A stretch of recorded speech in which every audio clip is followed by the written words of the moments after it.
The last thing I heard while being arrested was them threatening Noor, my wife. I'm fighting for a country that would treat everyone equally, without apartheid, without occupation, without violence. And it's as simple as that. Our liberation is mutual. Our liberation is intertwined. You can never achieve Israel's security without giving the Palestinians their full rights, and vice versa. Coming up on Laura Flanders and Friends, the place where the people who say it can't be done take a back seat to the people who are doing it. Welcome.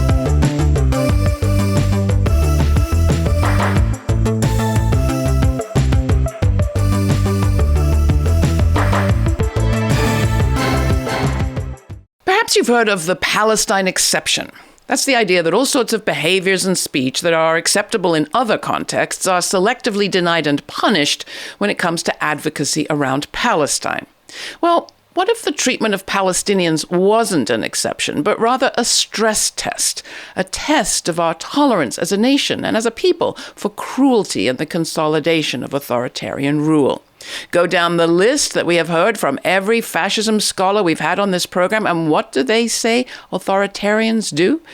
They name an enemy, declare an emergency, and on that pretext invoke extraordinary, often military powers to shock and intimidate every credible source of opposition and dissent, including politicians, the law, the media, the academy, free speech, and even the truth itself.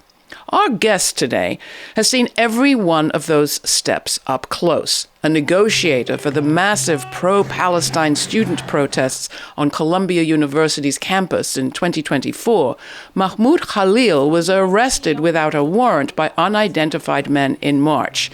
He was, in fact, one of the first and most visible abductions after the second Trump administration took office. Khalil was taken from his pregnant wife and transported 1,500 miles away to a Louisiana detention camp without access to a lawyer or any means of defense. A legal, permanent resident who had committed no violence and broken no law, the Trump administration sought to expel Khalil not for his acts, but for his, quote, beliefs, statements, and associations, which Secretary of State Marco Rubio wrote in a short letter, would, quote, compromise a compelling U.S. foreign policy interest, close quote. 100-some days later, after he had missed the birth of his son Dean, a New Jersey federal judge rejected Rubio's case and ordered Mahmoud Khalil released.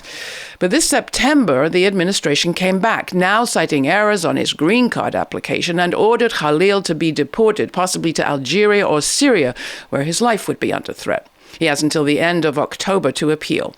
In the meantime, Khalil is suing the Trump administration for $20 million in damages, alleging that he was falsely imprisoned, maliciously prosecuted, and smeared as an anti-Semite. And we, as a nation, are seeing threats to free speech, assembly, migration, and academic freedom spread and spread and spread. Khalil is just 30. He was born in a refugee camp in Syria after the mass expulsion of Palestinians from the land claimed by Israel in 1948. He fled Syria for Lebanon in 2013 after joining protests against then-President Bashar al-Assad, and came to Columbia University to pursue a master's degree in 2022. Khalil has said he will continue advocating for Palestinians as his legal battle plays out, and that is exactly what he is doing. It is my great honor, privilege, and pleasure to welcome Mahmoud Khalil to Laura Flanders and Friends. Thanks for joining us. No, thank you so much, Laura, for having me. It's really a pleasure for me to be here with you. I've got to begin by asking how your family are. How is baby Dean and your wife Noor? She's been through a lot. We're doing very well, taking it day by day. Noor went through a lot, especially during her late months of pregnancy and early days of a newborn. So now we're just, making up for these days that were taken from us. And Dean turns 5 months just 2 days ago. So he's at this very precious time now. I guess I start by asking about your people, but the next thing I want to ask you about is your place in Palestine, and not the Palestine of the war and the misery that we're seeing this minute, but the Palestine of your grandmother's stories, perhaps. Like, what is that Palestine to you in your heart, on your mind? What picture, perhaps, does that summon? As a country for everyone, a country that treats all its people in equality, in dignity, giving them the same freedoms, not depending on who they are or their religion. Just like, you're a citizen of this country, you have the full rights and responsibilities. And this is what I am fighting for right now. I'm fighting for a country that would treat everyone equally, without apartheid, without occupation, without violence. Did your grandmother tell you stories? Yeah, she did. I mean, my grandmother was my primary source about life in Palestine. Growing up in the refugee camp, I can see in her eyes the misery and sort of like just the longing for Palestine, for that life where she had her own house, she had her own land, and everyone around her just living in peace. And I've mentioned that before, but she had like Jewish neighbors, and she would sometimes go and work in their farms as well. And at no point I felt any sort of I would say anger or anonymity against like her Jewish neighbors at all. And this is I believe what she was struggling with, that why now she lives less than 40 miles away from her hometown, from the village, in a tent or later a mud house, with no property whatsoever. Concretely, how did you get connected with the movement that you became a negotiator for there on the Columbia University campus? Being a Palestinian, you're already connected to the movement of liberation of your people. And at Columbia in specific, I was one of the very few Palestinian students on campus, especially those coming directly from a refugee camp or from Palestine. I mean, since I left Syria, I had also this sense of a humanity and in terms of like, I want to find justice. I want to seek justice and dignity. So I started working with Syrians and Palestinian Syrian refugees in Lebanon and across the region, and came here, continued to do that. So you get involved, and we've seen some of what happened in the film The Encampments that we featured on this program in the past. People can check that out. What we don't know is your story of March 8th, International Women's Day for some, but for others, the day on which you were, there's no other word for it, abducted. What happened? So following my I would say involvement in the encampment in April 2024, there was a very, I would say, concerted effort to dox me and smear me online by many shady groups, but also by Zionist actors at Columbia University. But I sort of did not care about that because, these smear campaigns were designed to intimidate you, so you don't speak. However, when Trump came into power, these threats became institutionalized. Like this anti-Palestinian sentiment has become institutionalized in a way that the federal government was depending on these shady groups to get information and to target pro-Palestine advocacy. Yet I was, to be honest, I was confident, nothing would happen to me. I never did anything wrong. I literally was protesting a genocide.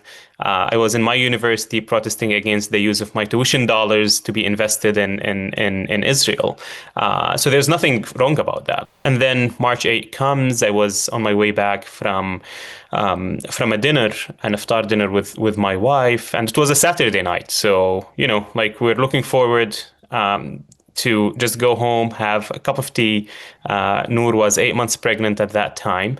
And yeah, that's it. And then we're surprised, as you said, I was followed by plainclothes agents in unmarked cars coming, just telling me you need to come with us. I ask, because here you think you have rights. So I ask like, oh, first, can I see your ID? But second, do you have an arrest warrant? And they declined to show me these. And at first they said your visa has been revoked. I was like, I don't have a visa. I'm here. I'm a permanent resident in this country. And I can see them like shocked that I told them that I'm a permanent resident. The last thing I heard before being arrested or while being arrested was them threatening Noor, my wife, of arrest if she doesn't leave me. And then when I was being booked, the last thing I heard that the White House is requesting an update. So imagine being in these circumstances where I was like, what's happening? Were you in shackles at that time? Did I get that right?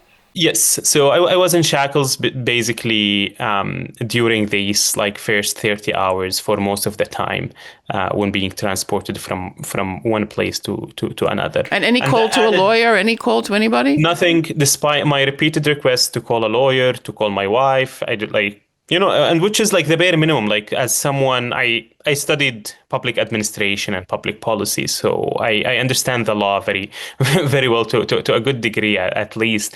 They refused to do any of that, as if they are acting extrajudicially. And I felt it. I felt that maybe I'm being kidnapped. Maybe I will be, especially when, I was shackled, being driven in the woods of Louisiana for over an hour and being transported from one car to another. And I was like, what's happening? Because I felt like really that what's happening to me was like, maybe I would be killed now. I don't know where I am. So, and I'm just thinking you fled Syria for fear of exactly this kind of treatment and came to the U.S. expecting different and better. Now, it took a little while, but eventually Marco Rubio, Secretary of State, releases this short letter claiming that your beliefs, opinions, and associations pose some kind of threat. But he said something there that's really alarming. He said, my beliefs, activities, associations, otherwise lawful. Like he concedes that these are lawful acts. These are lawful associations. So in the same letter, he concedes that what I'm doing is lawful. But despite that, I want to deport you because, I see this as a foreign policy threat and compelling national security threat, which is absurd, like at so many levels. And rightly, a federal judge ruled that the Rubio determination, or this letter in specific, was unconstitutional. The government is appealing that now in the appellate court. But it's clear, I think the government realized that they can't win on that case. Now they fabricated a whole new case that I made some willful misrepresentation on my green card application when I applied there, and it's merely utterly, to be honest, I would say disgusting that they are resorting to such tactics, fascist tactics, like literally fabricating a whole case. I wasn't even asked about these allegations in my court hearing, in my immigration court hearing.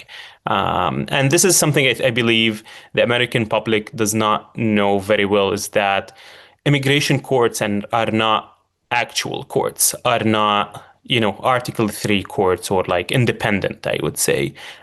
They belong, or they report to the executive branch. They report to the Department of Justice and the Attorney General. So the immigration judge in that case basically did not look at the case, and they just wanted to find me deportable. And this is what happened now. And we're still also we're challenging that, because it's clear it is in retaliation of my First Amendment rights in this country. In the meantime, we've seen other people abducted. We've also seen the language ratchet up in this country. Most recently, Deputy Chief of Staff Stephen Miller, Donald Trump's Deputy Chief of Staff, described the Democratic Party as not a party, but a domestic extremist group. Do you think my suggestion that this so-called exception is actually a test of our acceptance of authoritarian or fascist rule holds?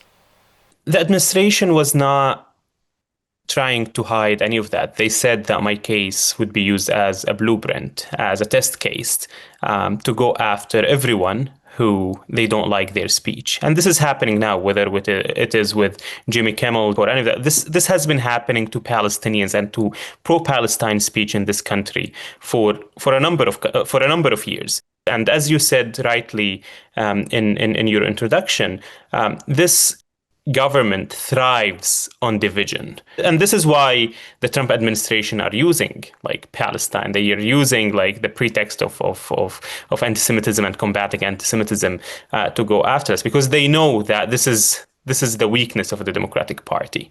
And when they go to the universities, they start with combating anti-Semitism, but then the second ask would be to abolish all DEI programs, to sanitize the history on slavery and the inception of America, and the list goes on and on and on. I'd like to hear what you've learned about how we could combat some of this weakness, come together over issues that make a lot of people uncomfortable. I mean, this October 7th, we're going to see a lot of discomfort over what happened and different experiences and people feeling their lives, their families, their own stories under threat. What have you learned? What can you teach us? You are, at this point, I think, are an expert. The injustices that's happening right now by this administration that's trying to dismantle American institutions, American values, human rights, international humanitarian law. They're trying to dismantle all of that. So unity is the approach, and unity in a way that it's a rights-based approach. The right of people to live, equally in freedom and in dignity. And unless literally the people wake up, like I think now the problem is a lot of people got so used to Trump, and they say like with every action they would say, oh, that's just like Trump, that's just another thing Trump is doing. But I think people mistakenly think that what's happening is far from their doors. They think that this would never happen to them, whether because of their social status, because of their ethnicity, or any of that. But what's happening around us, like, should alarm us that this is at our door. It's in our house, and it's not about that the U.S. is becoming authoritarian. It is authoritarianism now. Like, I lived under Assad regime. I know how that feels, and now I can see the same. The same attitudes around me, wherever I go, with whomever I talk to. So we literally live now in authoritarianism. That hasn't stopped you fighting back. You have brought a civil lawsuit. What's the status of that right now? So now this, like the legal system takes a long time in this country. So we'll file the federal case very soon to take the administration to the federal court. And this is about accountability, because to me, silence is not an option. I know if I'm silent, that wouldn't really vindicate me or wouldn't make my case any better, and they would still come after me and after anyone else. And the cost, or the moral cost, of remaining silent is much higher than any of these costs that any of these like costs that may happen to me or happening to me right now. And I will continue to seek accountability, whether through this lawsuit, but also I go frequently to Congress now, like just to lobby and advocate, not only for my case, it's for the stop of the war, but also like raising the alarm about what's happening now around us. There are some heroic resistors, especially among young people, who would be subject to the draft in Israel to serve in the so-called Israeli Defense Force. Increasingly, we're hearing their voices. They're speaking up. There are some others inside Israel who see in their own leader a similar kind of fascist authoritarian who has his own self-interested reasons to stay in power and is as unresponsive to any sanction by international law. What's your thought or your message to those people inside Israel and those who are close to them? There's absolutely no excuse to serve in an army that's committing a genocide. So I absolutely applaud those who are, resisting being part of such a genocidal army, a genocidal state at this point. And to me, as I said it before, our liberation is mutual. Our liberation is intertwined. You can never achieve Israel's security without giving the Palestinians their full rights, and vice versa. So this is why I believe in our collective liberation, and my liberation shouldn't come at the expense of anyone's liberation, and vice versa. Like I don't expect, Zionism could be a noble ideology of creating a home for the Jewish people, but when that comes at the expense of my people, here's the problem.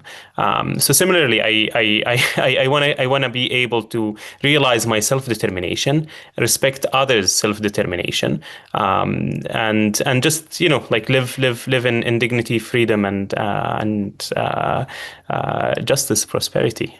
Is there anything you would have done different in the last few years, given how this has played out? And I guess one last question is, would you recommend to other young people like yourself to come to this country anymore? I'm glad you came, but I think we're losing lots of talent.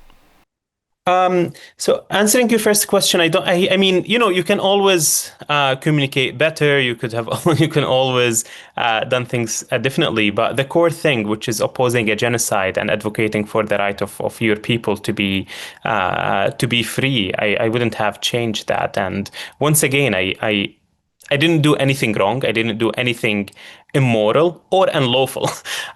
So that's the thing. And regarding your second question, it's difficult. The state of the United States right now and the rights here, it's very difficult. And this is why I'm fighting. This is why, because I want to be able to raise my children in a country that respects them and respect others. So this is why I'm doing it, to be honest.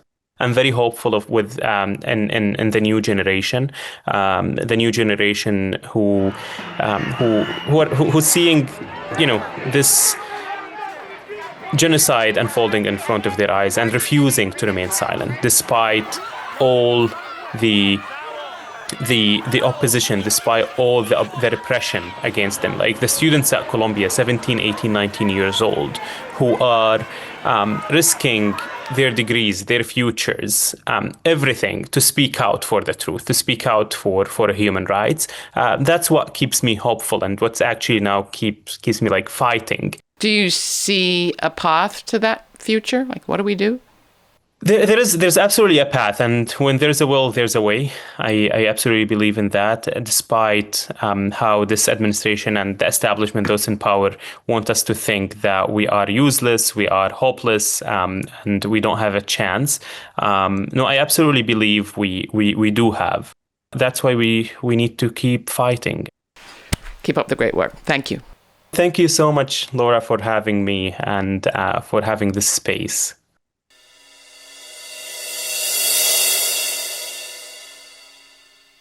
We like to cover courage on this program, and there's no question that Mahmoud Khalil and his wife Noor have shown a lot of it. But they'd be the first to say that they are not alone. Just look at the students and faculty and staff on college campuses and the professional organizations that have gone to bat for them. Federal judges, too, have been showing courage. Most recently, a Massachusetts judge who handed down a blistering decision on behalf of Khalil and fellow plaintiffs, rebuking the administration for using what he called the threat of ideological deportation to silence certain views, specifically certain views and opinions on Palestine. It all makes me think about what Khalil said about authoritarianism at our doorstep. The administration, Donald Trump and Pete Hegseth, did a lot to bring it over the threshold, it seems to me, when they told the top brass of this country's military that they should consider U.S. cities as training grounds. For what? For occupation? For domination? Once again, we're called to think long and hard about that experience of Palestinians. And I think, too, about what Masha Gessen said on this program, when Masha said that our window of opportunity is now. The window is still open, but it may be closing. So what do we do with it? That's the question. You can find my full uncut conversation with Mahmoud Khalil through subscribing to our free podcast. I guarantee you there is a lot in it. All the information's at our website. Till the next time, stay kind, stay curious. For Laura Flanders and friends, I'm Laura. Thanks for joining us. For more on this episode and other forward-thinking content, subscribe to our free newsletter for updates, my commentaries, and our full uncut conversations. We also have a podcast. It's all at lauraflanders.org.